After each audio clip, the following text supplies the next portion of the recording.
ନାନୀ ଯଦି ଥାଆନ୍ତା ତখন ସେୟାର କରନ୍ତା। ମୋତେ ପ୍ରତ୍ୟେକ ଦିନ ଫୋନ୍ ମାରି ଗୋଟେ ଗପୁଥିଲା ଯେ ମୁଁ ଏକା ହେଇଗଲି, ମୋ ପାଖରେ କେହି ବି ନାହିଁ ମୋ ଦୁଃଖ ସୁଖ ବୁଝିବା ପାଇଁ। ମୁଁ କହୁନି ମୋର 6 ଭଉଣୀ ଅଛନ୍ତି, କିନ୍ତୁ ମୋ ପାଇଁ ସେ ଗୋଟେ ଲୋକ ବହୁତ କେୟାର ନେଉଥିଲା। ପ୍ରତ୍ୟେକ ଦିନ ଟିକେ ବି ହେଲେ ଘଣ୍ଟେ ଅଧଘଣ୍ଟା କଥା ହେବ, ଭଲ ମନ୍ଦ ବୁଝିବ। ଆଜି ସିଏ କୁଆଡ଼େ ଚାଲିଗଲା, ମୁଁ ଖୋଜିଲେ ବି ପାଉନାହିଁ। ଆଉ ପ୍ରତ୍ୟେକ ମୁହୂର୍ତ୍ତ ତା ସ୍ମୃତି ମୋତେ ମନେ ପଡ଼ୁଛି।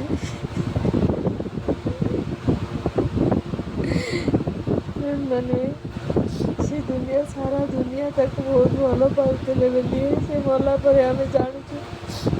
ଆମେ ଜାଣିନଥିଲୁ ଏତେ ତାକୁ ଆମ ଇନଷ୍ଟା ଫ୍ରେଣ୍ଡ ମାନେ, ଫେସବୁକ୍ ଫ୍ରେଣ୍ଡ ମାନେ ଏତେ ତାକୁ ଭଲ ପାଆନ୍ତି ବୋଲି ଆମେ ପ୍ରଥମ ଜାଣିଲୁ ଏବେ।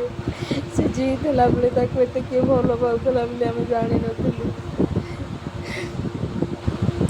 ଆଜି ଯେ ଆଉ ପାଉନୁ, ଆମେ ଖୋଜିଲେ ବି କୁଆଡ଼େ ଚାଲିଗଲା, ଆଉ ଫେରିଲାନି ଅପେରା ରାଇଜକୁ।